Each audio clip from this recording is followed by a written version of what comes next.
back to another episode of I Wish I Was Taught That at School.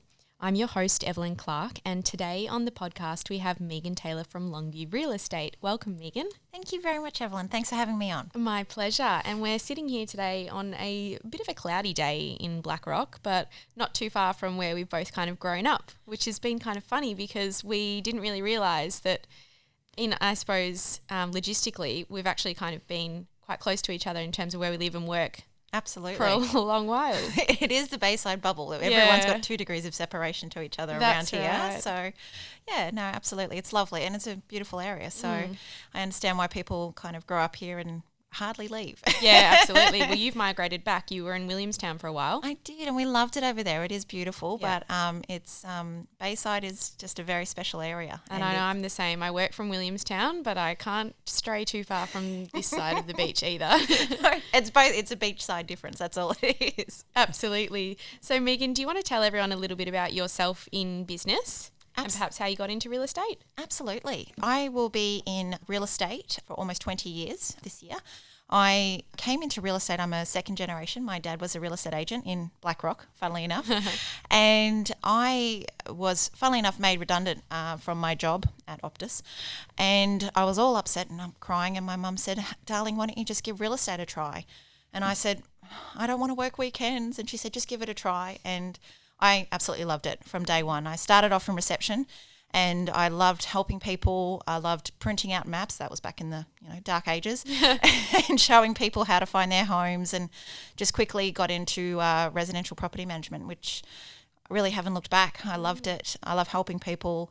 There is a win in every single aspect of property management, whether it's getting a big maintenance issue solved, getting rental payments in on time, leasing a property, helping a landlord. It's a really great, very rewarding job. Oh, so absolutely. I love it. And that's great to hear. And now you're in sort of more of a BDM capacity, I suppose, than physically working as a property manager yourself. Absolutely. Yeah. So I've been doing property management for about 18 years and I've always really loved helping people and going out and meeting people, but I've never done full-time proper business development where I can just spend that time with clients to help them focus on their problems and how I can help them with those problems. So it's really exciting for me to see what I can do without trying to split my time between property management and business development with clients. Yeah, fantastic. And we were chatting about some of those challenges or perhaps problems that we find clients come up with, and we're talking more, I suppose, from the investor perspective in this one. One thing we were chatting about before, which I think is a really good topic to bring up, is looking at getting a rental appraisal and getting a second opinion on the rental appraisal, because let's face it, a lot of real estate agents start off selling properties. That's their objective. And often we see that real estate agents have a property management division, which makes sense. It's an added service to their clients. But how important is it to get a second opinion or perhaps even an independent opinion on that rental appraisal? I think it's absolutely vital. When you are looking at buying an investment property, you're looking at certain factors: where the property is, what type of demographics potentially you have in mind for your ideal tenant. And it's really important that investment is a numbers game, so that you understand what the likelihood is of what rental you're going to achieve, but also how long it might take to achieve that rental. Now, it's important to get an independent opinion, because if you've got someone who doesn't have an agenda, and what I mean by that is that if they sell the property to you, they get a commission. If you don't buy it, they don't get that commission. So it's really important to get another opinion from someone who has no other agenda but to give you actual factual information based on data and research. Yeah, absolutely. You don't want to be buying a property based on an opinion of what you thought you could achieve from a rental income perspective and then find out that they're actually not in line with the market. Absolutely. Yeah. Absolutely. And whenever myself or any of the guys in my team give appraisals, we give an appraisal range, which shows what you could likely achieve in, straight away, or if you wanted to stretch yourself a little bit and, take a little bit more of a risk, what that rental would be. But we also give you the idea of what that measured risk is, so how long it might take to achieve that higher end of the range, because you can then do your numbers based on that. Yeah, absolutely. So again, investment's all about numbers, and we want to provide you with all that data to make that informed decision. Yeah. How long should it take realistically for someone, once they've bought an investment property, to secure a tenant? I would say 2 weeks, 2 which weeks. I know is it sounds short, but if all things being equal, the and depending also on the time of market, but it's all about strategy. If before you put your property on the market, you need to look at what your direct competition is and make a strategic move as to where your property should be placed with that direct competition. Yeah. So I always say around 2 weeks, that's always my goal, to lease a client's property within 2 weeks, because we try and get everything right from the moment we hit the market. We always look at what that feedback is, certainly after the first open, whether the feedback be from people from people turning up and then no one applying, or no one turning up. And again, that's really important feedback to look at. The other thing is that we look at is how the property is advertised and what our demographic is, what clients, what type of tenants we want to achieve for that property, and we really angle our marketing towards those type of people. Absolutely. And then between listings, so say say a tenant's vacating a property, how long should you realistically have vacant between? Is it similar? Should it be 2 weeks, or should you really ideally be having someone ready to roll into it once they leave? Ideally, yeah, you want about 3 or 4 days vacancy, no more than that if you can. Most of our clients, we do say to prepare for 2 weeks if they can, but ideally if everything's great in the property, the tenant's allowed you access, it presents well, 3 or 4 days from the old tenant moving out, property manager to go in, check everything's fine and make sure it's clean and tidy for the new tenant, and then the new tenant to move in. So yeah, absolutely. Fantastic. I think this is probably one of the golden questions that all investors want to know. How do you secure the perfect tenant?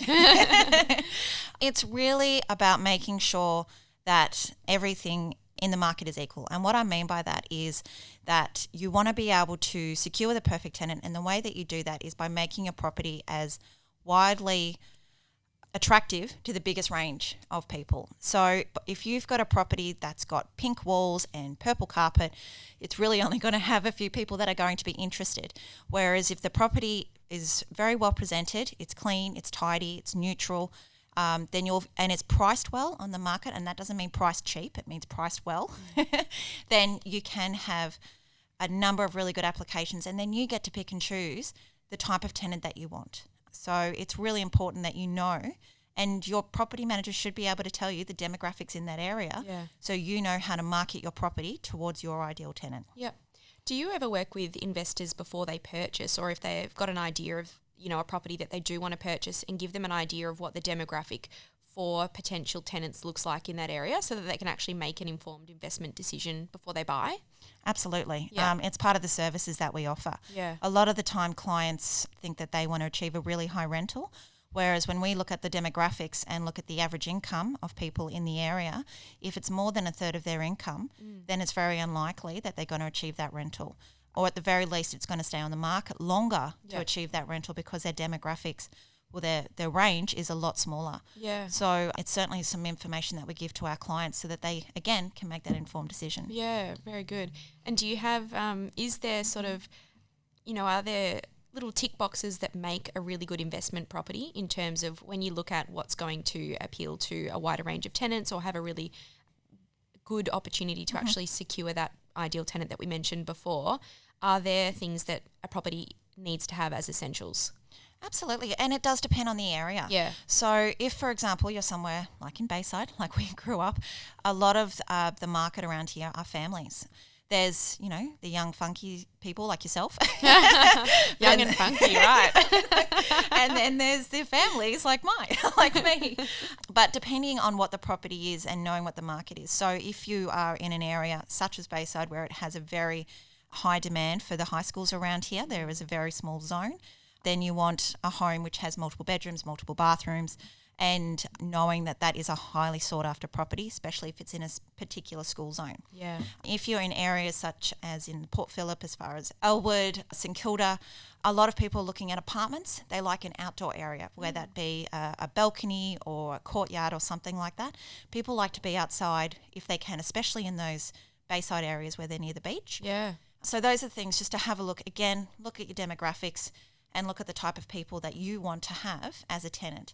For all things to be true, people, if these days, generally like the mod cons. They want the air conditioning, they want dishwashers, they want clean, fresh walls, they want neutral surroundings. Anything outside of that, you're just asking for people to either A, use their imagination, or they will find another property that suits their needs better, which means that your property will remain on the market longer. Yeah, perfect. That's ultimately the goal, isn't it?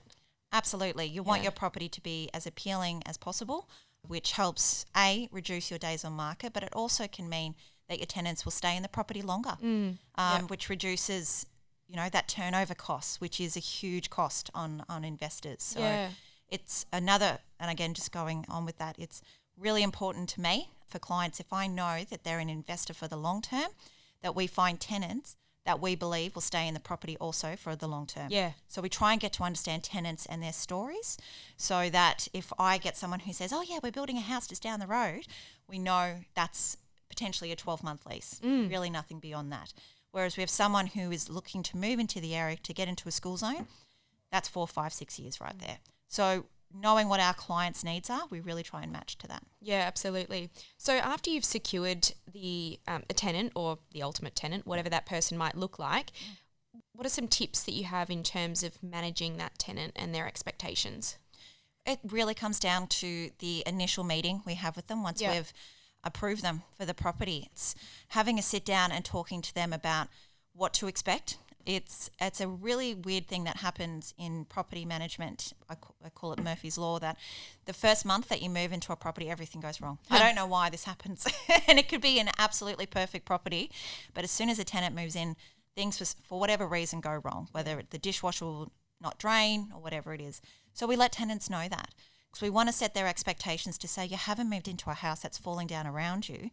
This is just what happens. But this is the steps you need to take in order to order maintenance or communicate with us. So by setting those expectations and helping tenants understand what to do, and understanding so that they know they can come and talk to us, really helps build that really good rapport.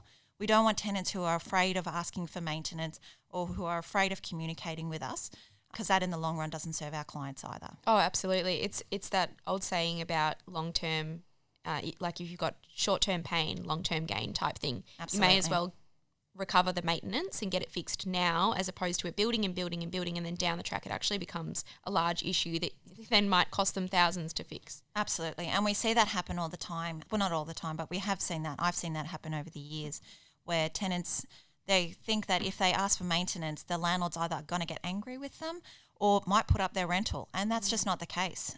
A landlord, if at any time a landlord gets angry with a tenant, it's because maintenance has been ongoing for so long and they haven't reported it. Yeah. The best thing to do for a tenant, and what we always try and educate our tenants on, is the best thing to let us know about maintenance is to try and identify the issue as much as possible, because the more information they can give us, the more we can pass on to our tradespeople and they can turn up prepared. Yeah. And you're that's not the best. sending the wrong trade for the wrong job. Yes, absolutely. And, over the years I've learned that hard lesson. But now we tell tenants and give reasons for how they can help the landlord. It's very powerful. Yeah. It empowers them to let the landlord know about things happening with the property, but that in turn reduces the landlord's cost. But it builds a great rapport between the tenant and the landlord, which creates longevity. Yeah, absolutely. Yeah, it's fantastic. So we've spoken a lot about the tenant's perspective. What about the investor when you're actually looking at a particular property that you're going to be leasing for them? What are some of the options in terms of different investment strategies? Absolutely. So you've got the traditional investment strategy, which is you put your property on the market, find tenants move in, done. The other options are, there's Airbnb, which, there is people out there who are afraid of Airbnb because they've seen, a current affair and people have damaged and trashed the property. But they've got to remember that the Airbnb is a market that is self-managing, whereas if a client does something wrong in the property, you leave them a bad review and vice versa. But Airbnb isn't just about the short-term letting, it's also about how it can afford a client a different lifestyle. If they want to live in the property one weekend of the month, Airbnb is a really good option for them to be able to make an income but also have the property available for themselves. Yeah. Airbnb isn't great everywhere. A lot of people think that Airbnb is, really great in the city or in the Bayside suburbs, where sometimes it's not. It can, but where at Longview, we look at that research and we actually help clients make that informed decision by giving them side-by-side price comparison on what likely their end of financial year return may be if they looked at the traditional rental or if they looked at Airbnb. Yeah. And what do you find is typically the difference? I mean, it obviously depends on the demographic and the actual property that they are leasing, but do you find that given that your returns are typically higher from Airbnb, per night type thing, are you going to end up better off that way, or how do you come to that conclusion? Again, it comes down to the area. Yeah. So we recently did some great research on a property which was traditionally rented out in Richmond, and we did some research into Airbnb, and the client is just making an absolute mozza out of Airbnb, and it's done really well for them. And because it's in an area, it is close to the city, but it's a really trendy, funky place to live as well. And the Airbnb in that regard worked out really well. Funnily enough, we also had a house in Tarneit. Now, for anyone who doesn't know where Tarneit is, it's west. I know where it is. Oh, good. Yeah. And It's where all the clients are buying land. yes, they Yes. are. It's really amazing what's happening out in the west. And we did an Airbnb assessment out in Tarneit, and it was surprising because it was a house, and houses do really well on Airbnb as well. The best thing about Longview is that we have access to all of this data and research, so we can really help clients make that informed decision. So sometimes traditional can be better, such as in the city. A traditional rental unfurnished can actually do a better return than a Airbnb property, simply because the amount of supply of Airbnb in the city is completely different to apartments, and usually have less of a turnover. Right. So sometimes the returns can be better on traditional. Yeah, so in terms of it might already be saturated by the Airbnb market in a particular area, and that's where you find it's not as great a return. Absolutely. Yeah. And again, using Bayside suburbs as another example, it does really well in summer months because everyone wants to live by the bay in Yeah. summer months. But then as soon as it becomes winter, it becomes really quiet. Yep. So the return is probably about the same. Okay. Whereas if you've got a lifestyle where you want to, disappear for 6 months of the year during the summer months, don't know why, but if you want to. Well, maybe they want to go into a warmer, Yeah, even exactly. warmer area. Yeah. Go to Hawaii. Yeah. Then Airbnb could be a really great option for you. So Yeah. it's just understanding the trends within the market. Yeah. I'm curious, just for a personal factor, what about the peninsula, Airbnb wise? Absolutely. So we have to look at the data with that, but again, it's quite seasonal. Yeah, I would It's- imagine so. Yeah. Yeah, but again, it's how it suits a person's lifestyle. So if you're wanting to go out there and have the house for you to use when you want to, I've got family who have got short stay or Airbnb out, and that works perfectly for their lifestyle because when they don't need it, they can make some income on it. So it's really good for them. Yeah, fantastic. Well, that's great. So, Megan, do you have, out of all of the properties that you manage and all of your clients from the investment perspective again, do you have an average number of properties that you manage for a particular person? Do you find that you're typically managing multiple properties, or is it single, first-time investors? That's a good question. It's actually quite a mix. We do have some clients who have got 6, 7, 8, 12 properties. And then we have some clients who have, maybe one or two that are diversifying their portfolio and can be in certain suburbs across Melbourne. But I do really enjoy working with first-time investors as well. It's really great to help get them on the right path from the start. And it means that they don't then build up, I guess, an opinion about what will happen with their investment property. I find a lot of the time people who have been investors for a long time will say, oh, I don't want someone with dogs, or I don't want someone with children under the age of 5. And that's absolutely fine. And we'll certainly talk to clients about why those are their reasons and explain that, good tenants are good tenants, regardless of the fact if they've got pets. 600 children, well, that's a lot of children, but Slight exaggeration. I'm a real estate agent. But yeah, so we do have a mix, especially at Longview. We really do focus on investors and really trying to get the best outcome for them. So we do have a mix. We don't have just a particular type of client. We have clients who have inherited their investment property, or clients who their own home, they rent it out because they either wanted to become rent investors or they had to travel for work. So we have a lot of clients actually who live overseas that we look after their properties as well. Yep. So Are you seeing a bit of a trend in the rent vesting side of things? I know from our perspective, probably where I see it happen the most or the most frequently is when we have first home buyers that say, I'm buying a home to live in, and pretty much it's to gain the stamp duty concessions or exemptions and leverage those benefits, but then to convert it into an investment property in the future. And for me, it's kind of having a chat to those clients and saying, look, that's fantastic that you're able to utilize those, what is available to you from a cost savings perspective, but ultimately this isn't a first home. This is actually an investment property because that is the long-term goal of it. So I definitely do see that where people ask me about, or they bring up that conversation early and they say, I'm buying this, but it's going to be an investment long-term. And then, they do translate that into an investment property. I think it's a really good strategy. I think it's really fantastic that people these days, especially first home buyers, are looking that far ahead to making to start their investment portfolio. It's such a great way to build wealth. And it's a great way for them to get their foot in the door. Absolutely. Yeah. I think I wish I did rent vesting a long time ago. Yeah. I went the opposite way. But as a landlord, and I've been a tenant now myself, I was a rent vestor up until recently. And I just think it's such a fantastic way to get into the investment market, but also get that perspective from both sides. Yeah, absolutely. Yeah. So, no, I think it's a great way. And I think with a lot of our clients, when I think about it, there is quite a lot of rent vestors there, but a lot of the time our clients, and a lot of the time rent vestors are because they're wanting to get into certain school zones as well. Yeah, of course. So I found that a lot around here. There's a lot of people who've rented out their own homes because they want to be in school zones for their own children. Of course. Yeah, that makes sense. The other thing I was going to ask you is about, you mentioned not wanting a tenant with dogs, for example.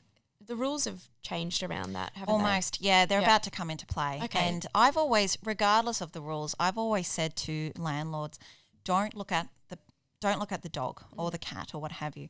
Look at the history of the tenant, because a good, responsible tenant will take responsibility for their pet. Yeah. It's, a good responsible person will take responsibility for any damage that they do.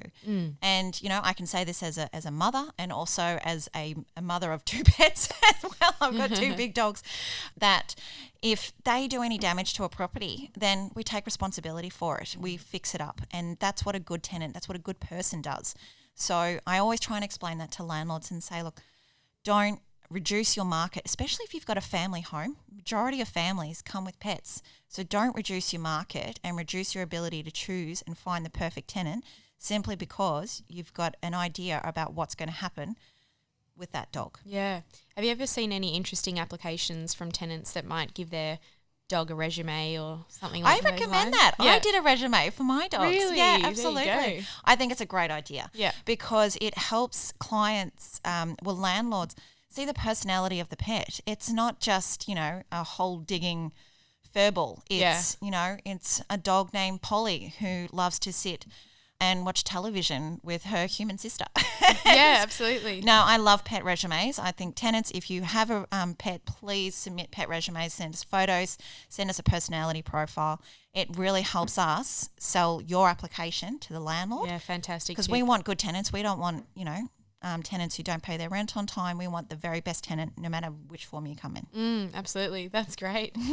So, Megan, we've come to a segment in the podcast called You've Been Schooled, which you actually listen to our podcast, so you know what this is all about.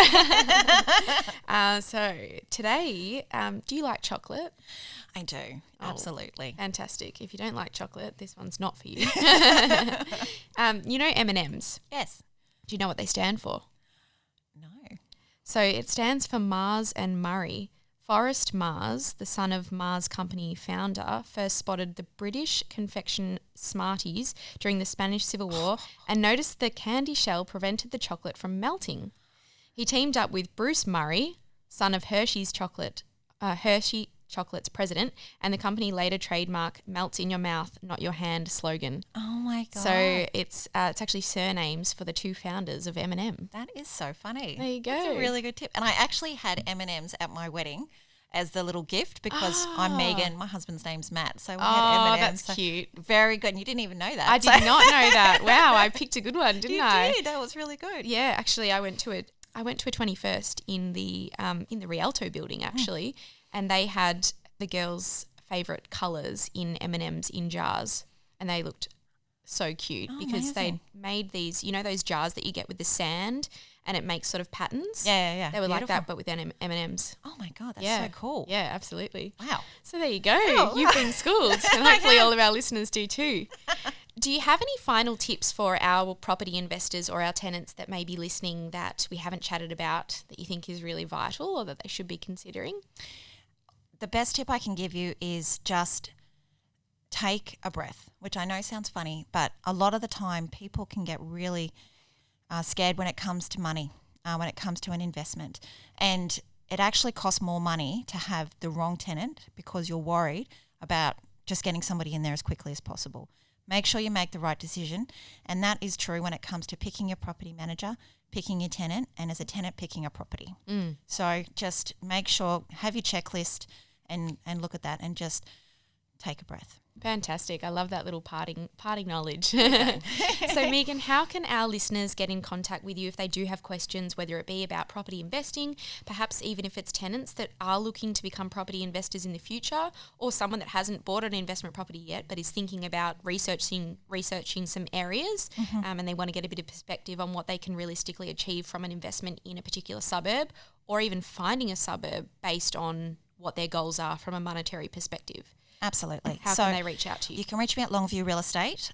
So my email address is megan.taylor@longview.com.au. I'm on LinkedIn, Megan Taylor, and I also have an Instagram page, which is Megan_Taylor_Longview. Fantastic. So please reach out. I love helping people. Longview, we help clients all across Melbourne. We have no boundaries. So certainly we love helping. So get in touch. Perfect. It's been an absolute pleasure to have you on. Thank and you. I think there's lots of valuable information there to share with everyone. So hopefully for our property investors, they have learnt something. And for our tenants, I think it's actually really eye-opening, and it's fantastic to know that don't be scared when you are a tenant of a property and bringing those issues, if there are issues, to light early and not letting them build up. Absolutely. Yeah, 100%. Fantastic. So thank you very much for listening to another episode of I Wish I Was Taught That at School. I'm your host, Evelyn Clark, this week, and together with my co-host, Emily Wallace, we look forward to bringing you another episode next week, along with our Chalk Talks, which we bring out every Wednesday, which are little 5-minute episodes on hopefully something thought-provoking or mindset-related that might give you a bit of a midweek boost, let's call it. You can follow us on Instagram at With Evelyn and Emily, on Facebook and YouTube as well, or you can check out our website and go through all of our previous episodes there. Thanks for having us, and we'll speak to you soon.